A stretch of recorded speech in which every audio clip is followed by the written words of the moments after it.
One of my favorite things about indie games is how eager they are to experiment. A big company that needs to make a buck is not going to take a risk and make something weird that they're not certain is going to sell. Independent devs, on the other hand, they can do whatever they feel like. They can make whatever they feel like, even if it's something that has like zero audience. But sometimes a middle ground can be met. A weird, unwieldy idea can be tucked behind something that's accessible and playable to a mainstream audience. Examples like Braid's ludicrous cloud puzzle and Fez's ridiculous endgame puzzle spring to mind, a bizarre safe thrown to the public just to see if anybody can crack it. Stuff like this really fascinates me. I love the idea of throwing something out there just to see if anybody can figure it out. But of course, unless it's a free demo like PT, you can't exactly make that the entire game. 90% of people are just not going to want to play that. That's why you tuck it in the background, and Anodyne is one of those sneaky games to do so. At its surface, it's an action-adventure game in the same vein as Link's Awakening, but there's a lot to uncover here that ranges from strange to really cool to kinda creepy. It initially released on PC back in 2013, but it's recently seen ports on PS4, Xbox One, and even Nintendo Switch. Sean Hantani is the man behind it, and he's definitely one to experiment. He's also worked on All Our Asias, a free-to-play PS1-style game about a Japanese-American exploring the memories of his dying father. It's about as experimental gets. A similar visual style is also being used in Anodyne's sequel, and I've had my eye on this one for quite some time. It's the kind of thing that's just kind of difficult not to be grabbed by when you see it. Man, the way it looks, it's just... ooh. After following Anodyne 2 for so long, it occurred to me that... oh, Anodyne 2? That means there was an Anodyne 1. I don't know how I went this long without even really considering that, but the sequel comes out this year, so I guess there's no better time than now to check out the original. Oh yeah, only 2 people made this. From my understanding, Sean did the music and the programming and stuff, and she actually goes by Marina now, did the artwork and some of the writing. These 2 form Analgesic Productions, and together, they made Anodyne. This title screen is absolutely mesmerizing. I could fall asleep to this. We start the game by waking up in this digital limbo with a mysterious voice telling us how to play the game, and they don't just brief us on what to do, they demand that we do it.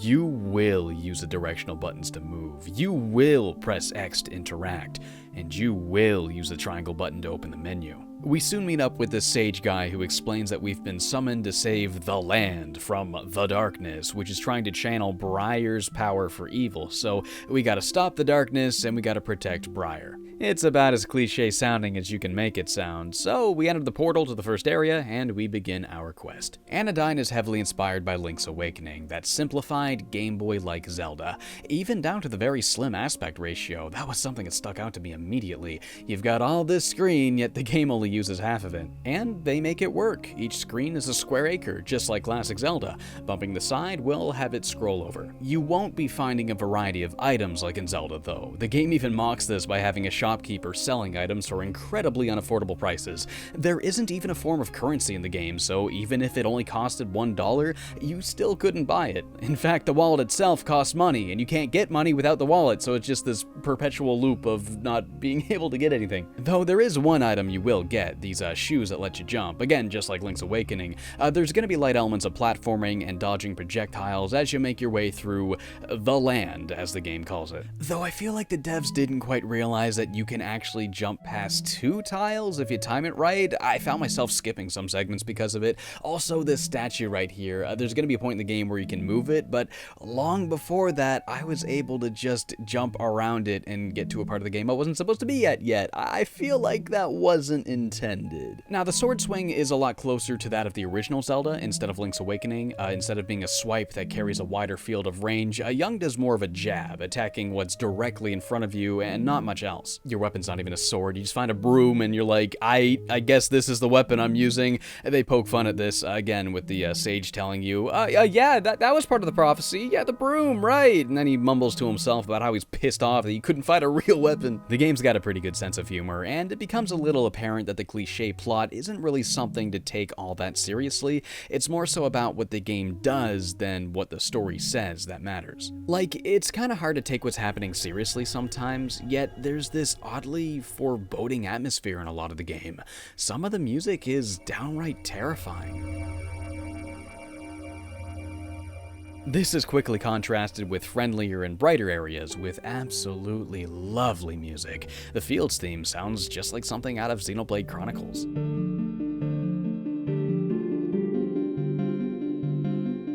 Anodyne is strangely therapeutic a lot of the time, exploring the world for every last thing as it hypnotizes you with this serenade of synth and acoustic guitar. So your goal here is to find and complete the 3 main dungeons, each one sporting a boss fight that'll grant you one of the 3 keys. You'll need all of these to access the Windmill, which in itself is a pretty big turning point in the game. In addition to this, you'll also have to find enough cards to open the gates that'll impede your progress. If anybody remembers the cards from Super Paper Mario, they're a lot like that, just these images of the characters you'll find in the game with a little bit of flavor text when clicked on. But instead of just being a side objective, Anodyne turns these into progress-making collectibles, similar to stars or jiggies or moons or whatever. And I think this is really cool. It gives you a lot of incentive to explore the world as thoroughly as you possibly can. Metroidvania junkies are surely gonna love clearing every inch of that map. Though I do think there could be a little bit more clarity with this map. Any acre that has an entrance to a different area is marked with blue, but it doesn't tell you what area it'll bring you to.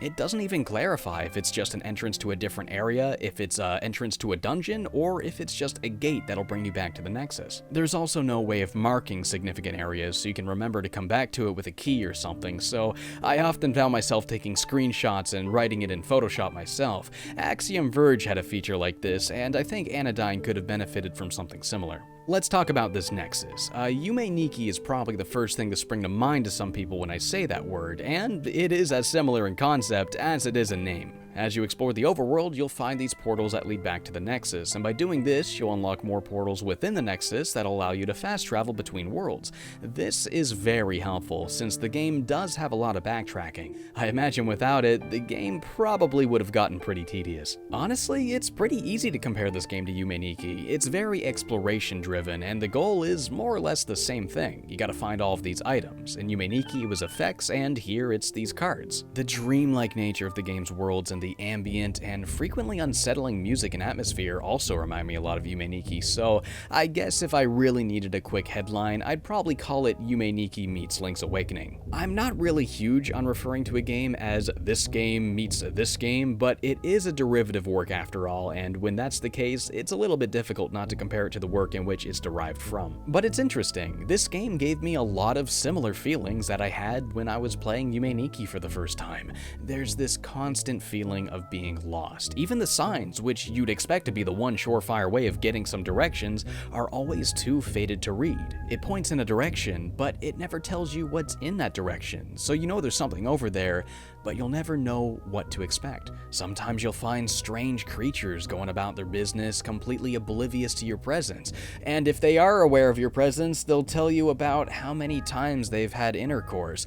Maybe you'll find NPCs that you can't interact with, yet their presence is oddly uncomfortable. Anytime I would see a group of these guys, the sounds the group makes and their odd placement in the world had me wondering a lot of things, and the lack of answers had me like, what is this, and why? And I don't know, it's just weirdly uncomforting.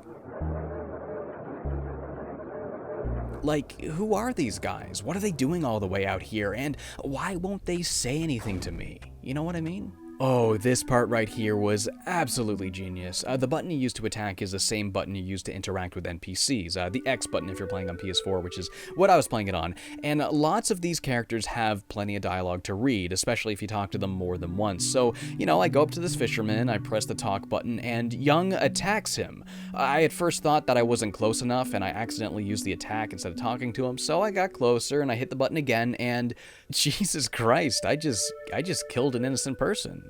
This area was so therapeutic and comforting, like the beach, the music, the waves, and then you commit a murder by total accident, ripping you completely out of your happy place. Again, it's a Link's Awakening clone on the surface, but when you dive down, you start finding these things that are just brilliantly unsettling. But yeah, that's all you really should know about this thing going into it, so if it seems up your alley, please play this, because while it seems like a Zelda clone with elements of Yume Nikki in the beginning, the deeper you get into this thing, the weirder and freakier and cooler it gets. If I've already sold you on this game, this is where the video ends, because I'm about to get into spoilers, and the game really won't be as impactful if you see what's coming, so click off the video and go play it.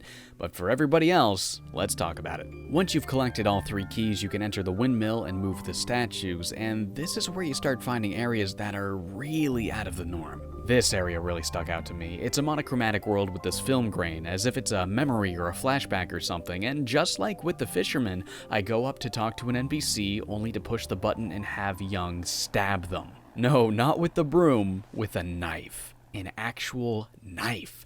This is the only area in the entire game in which your weapon inexplicably changes from the butt of a joke to something much more sinister. And you can talk to the people here after you've killed them, and they just express this sadness that they didn't get to do something before they died. They couldn't see that new movie they wanted to, or they didn't get to watch their child achieve something. You enter this household, and the woman living there tells you about how peaceful the town is, and the show playing on the TV in the background depicts a man firing a gun. Like the town has become so desensitized to violence that even with a murder on the loose, some people see it as something totally normal. People hanging themselves, people beaten to death, people completely oblivious to the permanence of dying, saying that they'll see you again tomorrow, right? Right as they let you stab them to death. Some people outright deny that there could be any possibility of something going on, even though you are literally the one killing people, telling it like it is right to their face. I think the music here is a really good evaluation of what's going on. It sounds like a radio signal terribly out of tune. The dial on this town needs adjusting, but everybody would just rather pretend the problem doesn't exist than to work together to try and fix it. Other areas offer interesting concepts that are a little more philosophical than they are brutal. This outer space-looking area has these cube kings that are appointed the ruler of that place, but only because these cubes can sit on the ledges without falling down too easily because of their physical shape. However, their rule is so temporary that it only lasts minutes, maybe an hour tops. People say that the average length of a dream is about 30 minutes, so it seems fitting that the ruler of a dreamscape like this only lasts about that long. There's so many interesting things to find in the game's second half, like this 8-bit world that has you avoiding giants as you navigate a maze, and a circus where you'll save the lives of these 2 performers just to have them angry at you for disrupting their natural sacrifices. You have a boss fight with them, and once defeated, they lay down below lifeless, on display for all to see as they walk by. Once you have enough courage to get into the final area, you then fight Briar, who's been possessed by the darkness. Once defeated, Briar teaches you how to swim, and you both go get some sandwiches. No, that's actually how it ends. Like, it is super anticlimactic, so much it's even comical. This game's story is really bizarre. There's a lot of dialogue and character interactions that are really difficult to decipher and take some sort of meaning from. Some critics have called it absolute nonsense, but I've seen fans of the game really try their best to decode it and take something from it. I'd like to imagine that it means that maybe sometimes even something as simple as getting a sandwich with a friend can be as difficult as an epic quest for some people. As Young makes a new friend, the sage displays absolute disgust and rage at the idea of interacting with another person. And after defeating each boss, you hear this voice with nothing but harsh words for Young. When are you gonna grow up, man? You gotta learn to deal with people sooner or later. Remember that town full of murders? It's so much easier to pretend there's no problem than it is to try and better yourself. A common theme I've noticed again and again when talking to different NPCs is being somewhere safe, hiding somewhere that nobody can hurt you. Characters make up inane reasons why staying somewhere is safer than going out. Now, when you apply it to a social context, this safety could be something like playing video games by yourself. It serves as a social escape. Young's love for Nintendo is even directly mentioned by that disembodied voice that loves to scold us. Maybe Young dreamed up this entire world just to escape his own social anxieties, which, ironically enough, ends with him defeating these anxieties and finally confronting his friend, making amends and going to get lunch. And that brings me to the game's title, Anodyne is a painkiller. It's an analgesic, so perhaps in this case, this quest that the sage created for Young was, in a way, meant to take away the pain he feels when in social scenarios. I think that's why a lot of areas are crowded with these harmless NPCs that are designed to make you feel uncomfortable, because it represents what makes Young uncomfortable. But they turn out to be this effortlessly easy obstacle to get past. This could be the sage's way of showing Young that these social scenarios aren't as difficult or hurtful as he tends to think they are. I like to believe the sage is a part of Young that wants to overcome this, and we even see him second-guessing himself towards the end, being like, "Oh, you have enough cards for the final area? Oh, no, you need 92 cards, right, yeah, I forgot, sorry, so, you can't go in there." It's really easy to want change, but the closer you get to actually doing it, the more difficult it can get to follow through on your intentions. Now, I'm not trying to say that this is exactly what this game is trying to say, and that is the meaning of this game. I'm sure depending on who you are, you could probably interpret a number of different things from it, but that's just kind of a neat little thing that I personally pieced together myself. So yeah, that's Anodyne. Or that could be Anodyne if you stop playing at the credits, but there's still a lot more to uncover here. Anodyne holds what I think is one of the coolest post-game quests that I've ever played. Once you clear the game, you unlock a brand new tool. The swap tool. You can now pick 2 tiles and swap them. You can literally pick and tear the game apart and smash through the game's boundaries. It's like Boundary Break the video game. You're downright encouraged to venture out of bounds into the blackness and go to areas that should be completely inaccessible. And if you want to 100% the game, you're gonna have to do this because the remaining 12 cards you'll need to open Gate 47, they're all in completely out of bounds areas. Remember that lily pad that was in your way, or that rock that you couldn't move? Swap it, go out there, find those cards. Don't go too far though, because then the game starts to glitch up, making navigating near impossible. But yeah, once you get all of the available cards, you can then access the final area, the debug room. Here you can dick around, read notes from Sean about his experience making this game, and even 2 more cards. That's kinda cool, having the debug room be something that you have to play through to 100% the game. Now you have all 48 cards, but there's a problem. The final gate says 49. Well, I guess that's it. The end of the game. A roadblock that not even people that got everything can access. Unless you're really damn determined. There is a 49th card, even though the pause screen only lists 48. And it's right over there, just out of reach, and you can't get it because the swap tool, it doesn't work here. However, there is still one thing we can do. The wiggle glitch. Using this, we can get out of bounds anyway and get that last card. Yeah, this card actually requires using glitches. Sean was aware of this glitch and actually designed this card with it in mind. Well, he told me it also might have been a wrong warp glitch. It was like 6 years ago. He doesn't seem to quite remember, but yeah, that's amazing. One last thing just out of grasp that is only obtainable in such a ludicrous way that it's only there just to see if anybody could figure it out. Okay, what is behind gate number 49? Let's see. Gate 50. Oh, it's just another roadblock, and this one, there actually is no way of opening it. There is a glitch to make the counter say 50 cards, but even that doesn't open it. So yet again, we get this ending that's very anticlimactic, even more so than the one we get for fighting the final boss, because it's not even a cutscene, it's just a literal wall while the gameplay keeps going, and you just can't do anything. Like, this is just it. It just feels so incomplete. But that was completely intentional. This was not an accident. This is not a glitch, because it's a reminder that some things are going to be unachievable. But that's okay, because working towards goals like this, no matter how impossible they turn out to be, is still a lot of fun to do. It's about the journey, not the destination. This is what I was talking about at the start of this video, these ridiculous ideas tucked into the background just because you can. There is a couple of more things to find. There's a number of secret items also hidden in the world, a lot of which you don't even need the swap tool to find, though using it does make it a lot easier. One of these is found in an area that's a big homage to Binding of Isaac. This one here, oh my god, this one here is absolutely ridiculous. You enter this out of bounds screen and it's a chest with 2 gates in front of it, but I tried and I tried and I could could not figure out how to get into this chest. So you want to know what you do? Okay, you see that rabbit there, right? If you move, it runs away, so you have to stay still and wait for it to walk all the way to the other side of the screen. When it reaches halfway, the first gate opens, and once it reaches the other side, the second one opens. But the thing is, the closer it gets to the right, the slower and slower and slower it gets. You have to wait almost 2 actual hours for it to get over there. I'm not joking. I'm not making this up. I recorded this entire thing. This is 1 hour and 50 minutes of waiting. Why? Why would you put this in this game?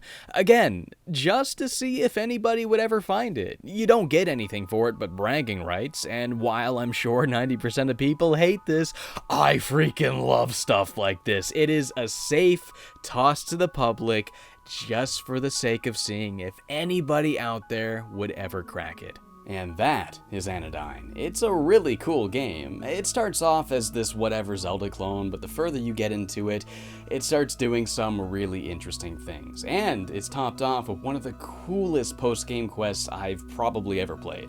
I still have crazily high hopes for the sequel. The low-fidelity art style looks so unique from anything I've played before, and along with it also being a 3D platformer, I was already on board. But now that I've played the first game and I actually know what exactly to expect now, I cannot freaking wait for this. Anodyne is available for Xbox One, PS4, Nintendo Switch, and of course Steam, but if you're going to buy it on PC, I recommend you actually get it on the itch.io page instead, because that way more money goes to the actual developers of the game, and you also get it DRM free, so that's what I'll link down below. But yeah, if you're a big fan of surreal games with heavy but difficult to decipher themes, and also very unconventional methods of play, this is something you gotta check out.